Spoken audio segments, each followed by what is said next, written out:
Hello, Universe's players, and welcome back to Hyperion's Web. Today I have an extra special set of reveals for you guys from Attack on Titan Apocalypse, or more colloquially as known as Attack on Titan Set 3. I'll have 6 new cards for you that nobody else has revealed yet, so buckle in. Before we get into that, I do want to remind you pre-releases are coming up. They will be running from May 9th through May 15th, with full release on the 16th of May. If you register by May 8th, you'll get an extra 60 bonus points, doubling your income for that. Let's get into the cards, shall we? First up, we have Close Range Thunder Spear. This is a common rarity attack, 7 difficulty, 3 check, 1 plus high block, 6 high for 9 damage, with the ranged and weapon keywords. Air Attuned. So, this will go great in a deck that's trying to play Storm of Arrows. I like this in that, especially if your opponent is in deadlock. They're going to be trying to block a 10 high for 9, and then they're going to have to eat a Storm of Arrows Echo, potentially. Really cool attack, not a lot going on ability-wise, but again, we do have that Deadlock Blitz, which is going to make it, again, a 10 high for 9. I think that's pretty cool, but again, you got to kind of try to time it, because otherwise, it's a 6 high, which is great, but not worth the 7 diff. Again, you're going to probably maybe have this in the sideboard in a Storm of Arrows deck or something along those lines, where you know your opponent's going to be building to a Schmillion and you're going to get that 4 speed on it. Otherwise, I don't see myself playing this card, but it is a pretty cool card to have, especially for pre-release, where you're playing sealed and maybe your opponent is going to build out a lot because, again, we're in sealed, you might not get those super special foundations that allow you to cut the number of foundations in your deck down, so you're going to be building out quite a bit more.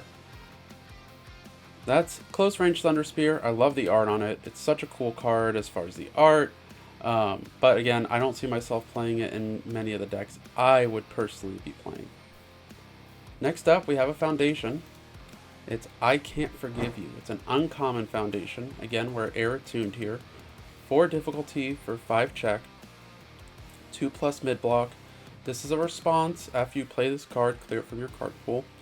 Your next attack gets plus 2 speed and plus 2 damage. I could see myself playing this. It is kind of expensive for a 4 diff, but I think it's technically a slightly better version of Jean's Provoking Stubbornness. Yes, we're not getting 3 damage, we're only getting 2, but we are getting speed with this one that we don't get with Jean's Provoking Stubbornness. I could see myself playing this, especially maybe in a deck where I'm relying on clearing, so things that are playing Lunateris. Actually, this into a Lunateris would be really cool, because it's left your card pool. If there's been other things that have left your card pool, then that Lunateris is coming in at a lower difficulty, and now you're not only giving your throw speed, but you're giving it damage. I can think of several other ways that I could play this card. Maybe in a retro deck, or not Spotlight, but a retro deck, you could play Stun Grenade. Add some extra stuff to your, well, that's attacks, sorry. Don't listen to me. I know how to play this game most of the time. But yeah, 2 mid block, 4 difficulty, 5 check, response after you play, clear it from your card pool. Your next attack gets plus 2 speed and plus 2 damage. I like it. I especially like it maybe with Ryukyu Agency trainees, where you can, oh no, sorry, not Ryukyu Agency trainees. I believe it's called Masterminds. I believe it's Masterminds Apprentice from League of Villains. That says the next foundation you play ignores progressive. Go look that up. Alright, on to our next one. We're back on the attack. We've got Hardened Knuckle Punch. I love the art on this one. Just Aaron kicking the absolute crap out of Rhina. This is a 4 diff, 3 check, fire attuned. Blitz, if your rival has cycled this game, which we've seen a lot of this. I don't know if they were cooking up something that we haven't seen yet, or they were planning on Present Mike still being around, because one of my local guys, Dinkus Dad, he was like, where's Present Mike at?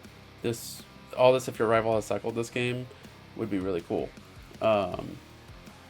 Obviously this is fire attuned, you can't play it with Night Eye, which stinks, but yeah, Blitz, if your rival has cycled this game, This attack gets +3 speed and +3 damage, which is awesome. Now you're playing a 4 difficulty attack that's a 7 high for 7 damage. Response after this attack deals damage, your rival commits 2 foundations. So there's a bunch of things you just put a bunch of speed on it just to get them to commit out. Or again, it's a 4 difficulty. You play it to end the string. Play this with the new Armin and get to do some of the order attune stuff as well. So then you'll have like Crisis of Confidence where they commit 2 and then you freeze them. I think this is a really cool card. It has a lot going on for being a 4 diff. Again, 4 diff, 1 mid block, 4 high for 4, that becomes 7 high for 7 if your rival has cycled. Response after this deals damage, your rival commits 2. Fire attuned rare with Fury, Punch, and Titan keywords. So this is, again, I'm excited for this one. This is probably going in my Armin deck. Up next, we are still on the attack with our common attack, Skirmish Line. This is a 4 low for 3, 4 difficulty, 3 check, 1+ mid block attack. With the Blitz ability, if you have 2 or more assets and or backups, this attack gets +3 damage. It's a 4 low for 6 now. It's order attuned. I think that you see this in, you potentially see this in Tarion. I would probably have it in Armin. If I end up putting assets in Armin, I haven't ended up fully building on him yet because I wanted to see the rest of the set, see what other support he gets. It does have the ranged keywords, so that makes it really good in a lot of different decks. Levi, Erwin, I believe was focused on range. I'm mixing up characters now, so I'm going to shut up. But I do love this, especially as a common. This in pre-release is going to be a very important attack to see. Hopefully you get those assets or backups. With how many backups we've seen this set, I would expect to see quite a bit when you are opening for pre-release. But yeah, I'm excited for this one. This is a common that does a lot. Next up, we're back on building some foundations. We've got kind of a somber card, but it is Memories of the Fallen. Again, we have order attuned. This is a 2 difficulty with a 5 check, 2+ mid block. Response, after you block with this card, clear it from your card pool and build the top card of your deck face down committed. This is really cool. I love this card. It's an uncommon.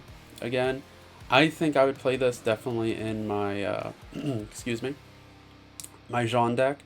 Again, it gets to clear itself, so now you've turned on his entire ability, and it builds a card down. Hopefully you get to block with this early in your opponent's string so that it does build, and then it clears, then you have the full ability going into your opponent's turn. There are obviously other characters that love this card, but Jean was the first one that popped up for me. And then finally, now this one's huge. I'm going to build some suspense here a second. Alright, enough suspense. Nobody wants to just look at my face. Unyielding Destruction. This is an ultra rare attack. 5 difficulty, 3 check, 2+ mid block, 2 mid for 6. Blitz. Each player chooses 4 foundations in their stage and sacrifices the rest. Titan keyword on infinity. I saw this card, and I was kind of blown away. It's doing, kind of what Burt did without any real restriction. Burt 2 did without any real restrictions, and everybody gets to play it. Obviously, you play it in maybe Aaron, the main Aaron from the Fire Order Aaron from set 2, because he can pick it up if it hits the discard. It also, if it gets milled, it gives damage, I believe. I think Furies were speed, Titans were damage. So it's a cool card in him, but I think Godzilla really loves this card. Again, it's infinity, so he gets to play it. It's a 5 diff, so it's going to get 3 damage on it from his face. And he doesn't care if he's left with 4 foundations. Fine. It kind of gives him like a half version of his first form. Do that, and then a turn or 2 later, if the game is still going, if you haven't killed them yet, boom, do your first form. This kind of saves you having to use that if you want to save it, or you're for some reason wary on doing it. Maybe you have important foundations out, you don't want to get rid of them yet. But this, I saw this and I was like, what? especially that this ability is on a 5 difficulty. You see things like Colossal Detonation that do something similar, and it's a 12 diff attack. And then you're putting a similar ability on a 5 diff. Now, obviously, the stats aren't the same as Colossal Detonation, but who needs the stats when you get rid of your opponent's entire stage? So, yeah, that's the reveal. If you guys want to see more reveals, more content, please subscribe to the channel. Love sharing these cards with you guys. Love getting to experience these reveals with y'all. Keep an eye out. And next week, I'm going to be premiering my unboxing video. And I'll have a few packs as well as a new playmat to show you all. I'll also be doing some how to plays and stuff like that. Just a reminder, again, pre-releases are happening May 9th through 15th. Make sure you get registered by the 8th. You can still register day of, but if you register by the 8th, you'll get an extra 60 bonus points for your loyalty points stash. Full release is on May 16th, and that's when cards will be local legal, but not tournament legal because of the Albuquerque Regional, which hopefully you're going to. Enjoy, guys, and I cannot wait to see the rest of the set. Hyperion's Web, signing off.